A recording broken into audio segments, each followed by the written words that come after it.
오늘 우리 함께 나누실 말씀은 베드로전서 2장 11절부터 17절까지의 말씀입니다.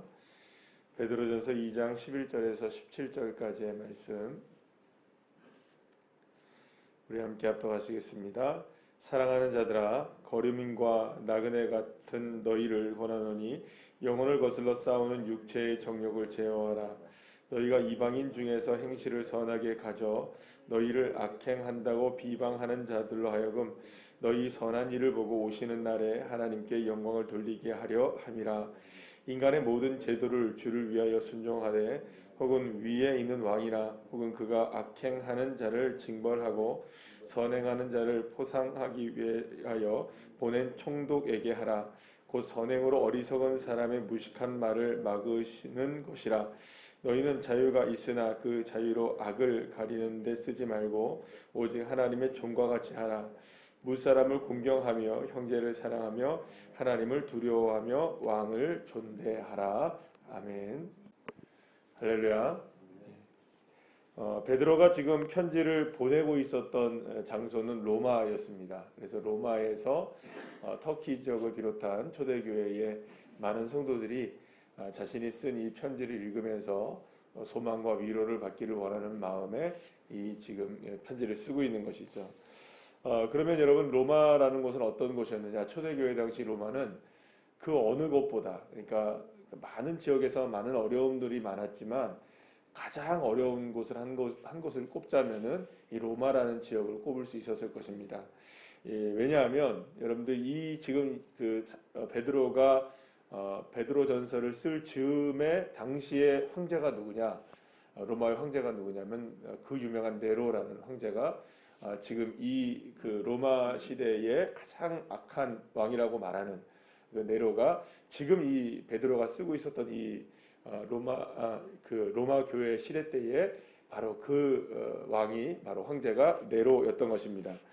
여러분, 네로가 왜 이렇게 무자비한가? 초대교회 성도들 가운데 가장 무자비하게 여러분들이 생각해야 되는 게 뭐냐면 로마의 화재가 났을 때 그 화재의 원인이 누구에게 있었다고 알았냐면 바로 이 그리스도인들에게 때문이다. 이런 식으로 이제 소문이 퍼져서 이 로마 교회에 있었던 그리스도인들을 향해서 무자비한 학살이 이제 시작이 되었습니다. 그래서 예수를 믿으면 무조건 어디에다가 그냥 쳐넣게 되냐면 사자굴에다 쳐넣고 또 사자밥이 되게 하면서 수많은 사람들 앞에 이렇게 죽어가게 하는 그런 무자비한 학살, 그리고 우리로 보면은 이제 그걸 이제 순교라고 얘기를 하지만 그런 박해가 일어나게 되었던 것입니다.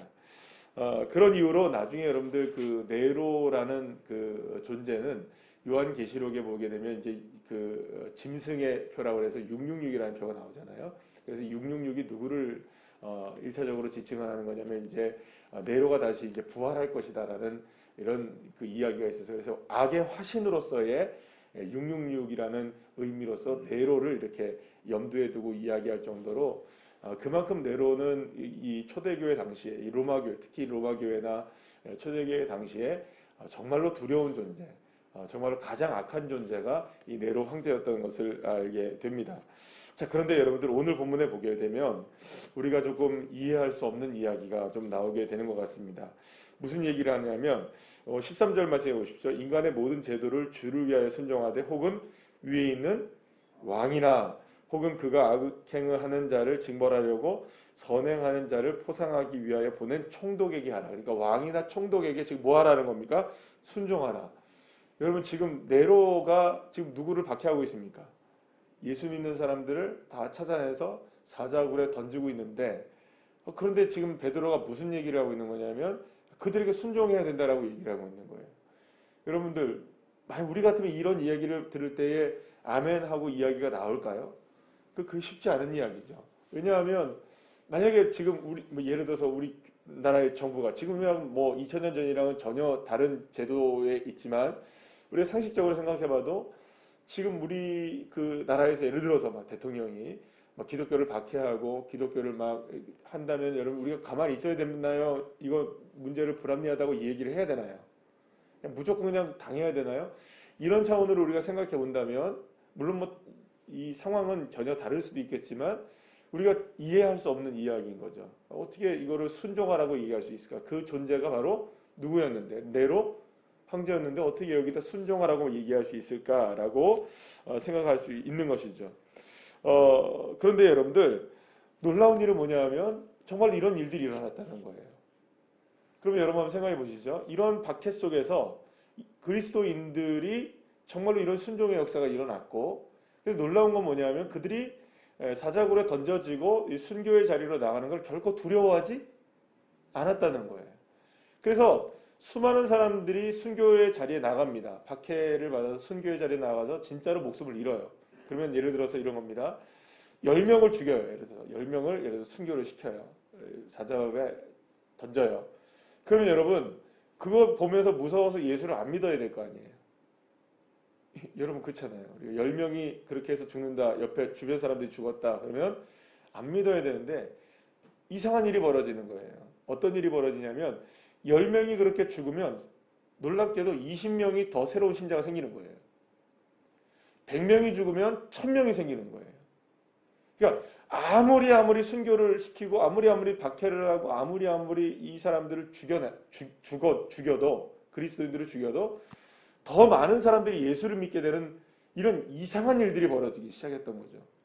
그러니까 순교의 자리로 나가서 막 도망치거나 막 이렇게 막 항쟁하거나 막 대항하거나 이러지 않고 그냥 순순하게 막 어린 양처럼 그들도 끌려가는 거예요.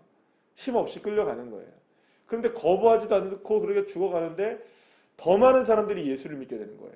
무슨 모습을 보고, 그 모습을 보고, 그 순종하는 모습을 보고, 그 이상하게도 그 사람들이 더 많은 분들이 예수를 믿게 되는 그런 놀라운 역사가 일어나게 되었고, 결국에는 그렇게 시간이 흘러서 300년 정도의 시간이 흐른 다음에는 로마가 어떻게 됩니까? 예수님을 믿는 것을 국교로 정하게 되는 이런 놀라운 역사가 일어나게 되었던 것이죠. 자, 그러면 어떻게 이런 일이 가능했을까요? 어떻게 우리가 생각할 때 이런 역전의 일이 일어나게 정말 될 수 있었을까? 참 우리가 보면은 사실 이게 그 당시의 상황을 보게 되면 지금의 교회보다 더 어려웠겠죠. 분명히. 훨씬 비교할 수 없을 정도로 분명히 어려웠을 겁니다. 그러면 지금 한국 교회나 최근에 우리 사회에서의 기독교의 모습이나 교회의 모습이나 성도들의 모습은 사실 예수를 믿는다고 이야기하고 교회라고 이야기하기가 어려운 시대를 우리가 살아가고 있잖아요. 눈에 보이지 않는 많은 박해와 또 차별과 이런 것들을 우리가 당하면서 예수를 믿고 있는데, 지금보다 더 어려운 상황 속에 있었던 초대교회 당시의 성도들의 모습이 과연 어땠길래 그들에게는 놀라운 이렇게 변화의 역사들이 일어나게 되었는가. 중요한 건 뭐냐면 오히려 이런 거죠. 세속의 세상 속에서 그리스도인들의 존재가 희석되지 않았다는 겁니다. 중요한 것은. 그러니까 보통 우리가 생각할 때에 그들과 같이 되지 않았다는 거죠. 그러니까 예수 믿는 사람들이 전혀 그들과 같이 동화되지 않고 그들을 따라가지 않으면서도 그들의 정체성을 정확하게 지켜내면서도 오히려 무엇이 그들을 따라오게 했던 겁니까? 세상이 누구를 따라오도록, 그리스도인들을 따라오도록 만들었다는 거예요. 그러면 여러분 한번 생각해 보시죠. 그런 게 있잖아요. 뭔가가 매력이 없으면 따라올까요? 안 따라올까요? 안 따라와요. 그러니까 뭔가가 매력이 있었던 거예요. 그러니까 정말 초대교회 당시에 그리스도인들은 이 사람들 정말 예수를 믿으면 죽는데도 불구하고 어떻게 저렇게 예수를 믿지? 라고 생각하는데, 그게 오히려 뭐가 된 걸까요? 그럼 나도 한번 믿어볼까? 저 정도로 매력이 있다면 나도 한번 믿어볼 수 있지 않을까? 라고 생각이 들었겠죠, 정말? 그러니까 누구를 더 믿었겠어요? 주변에 예수를 믿어서 죽어가는 사람들이 수두로 빽빽하게도 나오게도 불구하고 그들도 누구를 믿게 되는 겁니까? 예수를 믿게 되는 일들이 일어나는 거예요. 그럼 뭐 때문에 예수를 믿었을까라는 것이죠. 도대체 어떻게 그렇게 승리할 수 있었을까? 그건 우리 시대의 저와 여러분에게도 굉장히 큰 이게 도전이 되어줄 수 있는 거겠죠. 그들이 그렇게 했다면, 초대교회 성도들이 그렇게 했다면 우리도 할 수 있지 않을까? 왜냐하면 그들이 믿는 예수님이나 시대가 지나도 저와 여러분이 믿는 예수님이나 동일한 주님이시잖아요. 아멘이시죠? 그러면 지금 우리가 해야 할 일은 뭔가? 베드로는요, 여러분, 초대교회 성도들의 삶의 그 현장이 어떤지를 가장 잘 알고 있었던 사람입니다. 모르고 여러분 뭐 왕에게 순종하고 총독에게 순종해라 뭐 이런 얘기하는 사람이 아니에요. 지금 혼자 어디서 멀리 떨어져 가지고 잘하나 보자 이러고 있었던 게 아니란 말이에요. 그러니까 자기가 가장 어려운 지금 상황 속에서, 로마 교회 상황 속에서 그걸 진짜 부딪히며 살아가고 있고, 자기의 동료들이 어떻게 된 겁니까? 죽어나가고 있는 상황 속에서 있었던 거예요. 그리고 자기 자신도 어떻게 됐다 그랬죠, 여러분들? 나중에는 십자가를 질 때 거꾸로 십자가를 짊어지고 여러분들 순교를 당하는 그런 상황 가운데 이 베드로도 있었단 말이에요. 그러니까 하루하루 힘겨운 눈물겨운 싸움을 누구보다도 싸우고 있었던 사람들이 초대교회 성도들이라는 것을 모르고 있지는 않았습니다. 분명히 그도 그렇게 살았기 때문에. 그러나 그러한 상황 속에서도 사도 이 베드로가 이야기하고 있는 게 뭐냐면, 이런 모든 상황 속에서도 뭘 하게 되냐면 결국에는 우리가 바라보고 있는 살아있는 소망, 그 예수님 한 분만으로 충분하다는 그 믿음의 고백을 절대 잊지 말아야 된다. 그러니까 다시 말하면 이런 겁니다.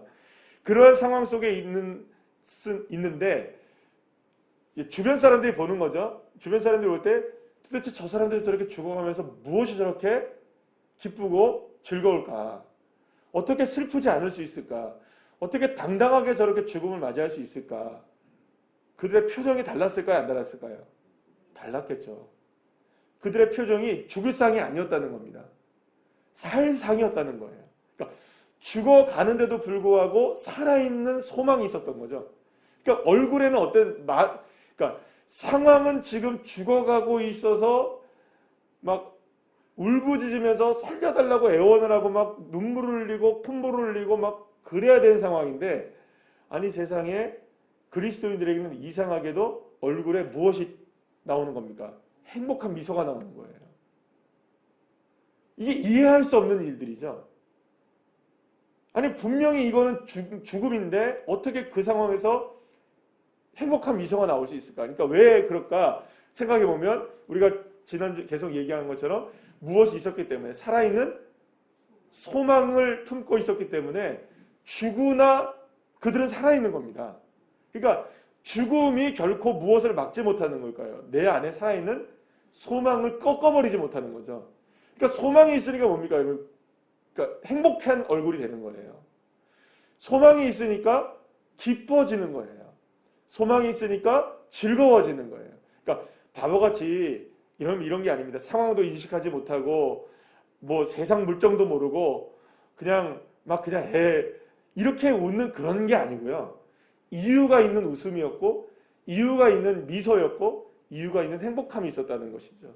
그러니까 그 모습을 보니 주변에 있는 사람들이, 야, 그러면 저 사람 도대체 왜 저럴 수 있을까?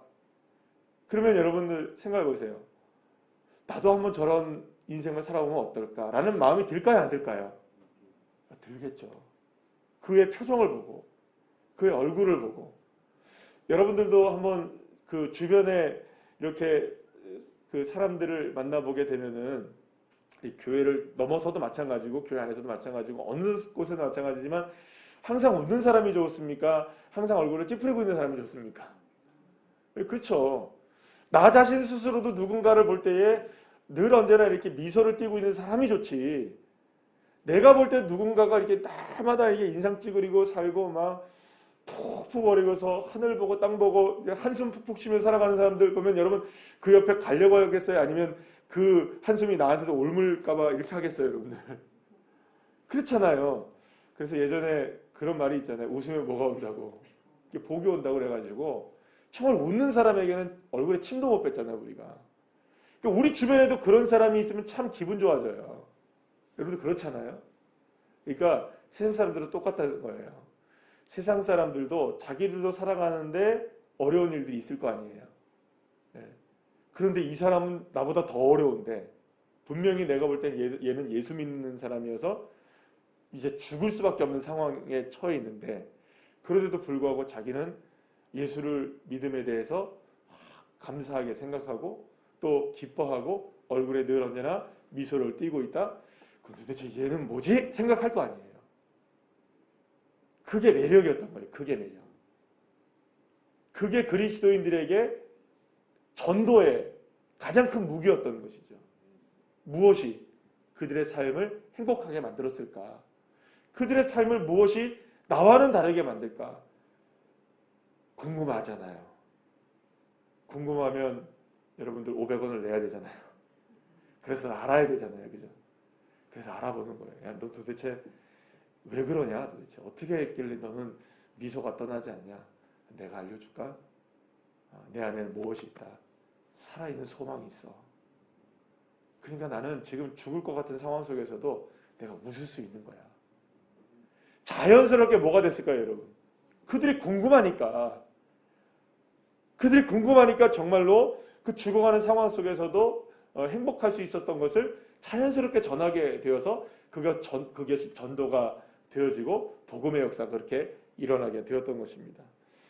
사랑하는 여러분, 초대교회 성도들의 삶은 이렇게 살아있는 소망으로 마음의 부요함을 누리고 있었던 거예요.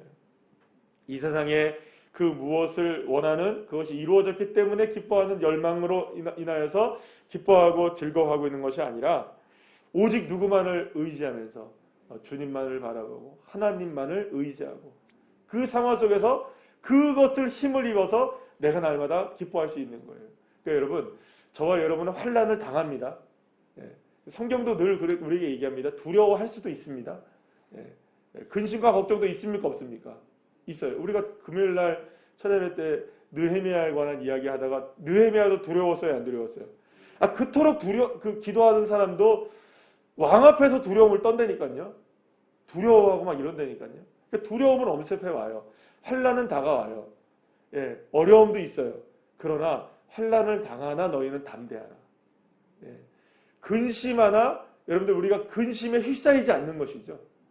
그러니까 근심할 일은 있고 어려운 일은 있고 우리를 힘겹게 만드는 일이 없어서 싱글벙글 웃는 그런 게 그리스도인들이 아니라 근심의 상황이 있어도 거기에는 휩싸이지 않고 환난이 있어도 거기에 매몰되어지지 않고 그 상황 속에서도 우리는 그때 그렇게 우리를 덮쳐오는 일들이 있을 때 거기에 어떻게 된다고요? 금요철 예배 때 말씀으로 바꿔 말하면 취하지 않는 거죠. 그 상황에 취해버리지 않는 거죠. 그래서 길을 잃어버리지 않는 거죠. 그 상황 속에 어떻게 하는 겁니까? 이 정신을 바짝 차려내고 다시금 내 안에 누가 있다는 거, 예수님이 계시다는 거, 나의 주님이 계시다는 거, 그걸 믿고 꾸역꾸역 어디로 나가는 겁니까? 다시금 기도의 자리로 나아가서 주님을 찾고 그때마다 주님께서 나에게 소망이심을 다시 한번 확인하고 다시금 얼굴에 상황은 힘들지만 얼굴에는 다시금 주님으로 인하여 미소를 띠게 만드는 그게 진짜 신앙의 모습이 아니겠습니까? 베드로는 이러한 신앙이 삶으로 드러날 때에 오늘 본문에서 말하는 뭐냐면 결국 비방을 당하는 일이 있어요. 12절 말씀에 보면 비방을 당하는 자들로 하여금 너희의 선한 일을 보고 오시는 날에 하나님께 영광을 돌리게 하려 함이라. 이게 무슨 말일까요? 결국에는 우리의 삶에 비방을 당하는 수없이 많은 일들이 일어날지라도 끝까지 우리의 마음속에는 소망을 잃지 말고 그 주님을 놓치지 마라. 그래서 오늘 본문의 맨 마지막 17절 말씀에 뭐라고 말씀합니까? 하나님을 두려워하여 왕을 존대하라. 우리의 왕이신 우리 주 여호와 하나님, 저와 여러분을 구원하신 구원의 왕이신 예수님, 나와 함께 하시는 성령님의 놀라운 은혜. 그래서 그 베드로가 처음에 삼위 하나님에 대한 이야기를 처음부터 시작했었는데 이렇게 주님의 놀라운 능력과 은혜를 그렇게 주님을 존대하는 삶을 살면 우리가 어떻게 될까요? 진짜 주님을 존대하면 정말로 주님을 우리가 경배하며 살면 우리의 삶 속에서 상황을 뛰어넘는 믿음의 역사가 드러나게 되고 그 상황 속에서 우리는 미소를 잃지 않을 수가 있게 된다는 것입니다. 사랑하는 여러분, 그렇게 될 때에 주변에 우리가 선한 영향력을 미칠 수 있는 겁니다. 따지고 보면 우리도 그들의 삶이나 우리의 삶이나 뭐가 그렇게 다르겠습니까? 우리도 다 어려움이 있고 다 힘겨운 일들 우리가 다 짊어지고 우리가 살아가고 있지 않습니까? 그런데도 불구하고 우리는 웃을 수 있는 거예요. 다른 게 뭘까요? 그들과 우리가 다른 게 상황이 다를까요? 우리가 다 괜찮아져서 웃을 수 있을까요? 그게 아닙니다. 우리에게는 산소망이신 주님이 내 안에 계시고 그분이 바로 나의 왕이시라는 것. 그러니 난 그분으로 인하여서 웃을 수 있다는 것이죠. 사랑하는 여러분, 그렇게 돼서 우리는 복음을 전하는 겁니다. 내 삶이 복음 전도지가 되는 거예요. 그렇죠? 내 삶이 복음 전도지가 되는 거죠. 여러분, 그 보면은 우리의 삶을 보면은 그렇게 은혜가 넘쳐나는 것이죠. 사랑하는 여러분, 오늘 우리의 삶 속에 그 어떤 삶이 우리에게 지금 몰아닥쳐 있다 할지라도 주님 한 분만으로 인하여 만족하고 감사하고 그렇게 왕을 존대함으로 말미암아 정말로 저와 여러분의 삶에 예수님으로 행복한 믿음의 사람들 한 분 한 분들이 다 되셔서 승리하시기를 간절히 축복합니다. 기도하시겠습니다.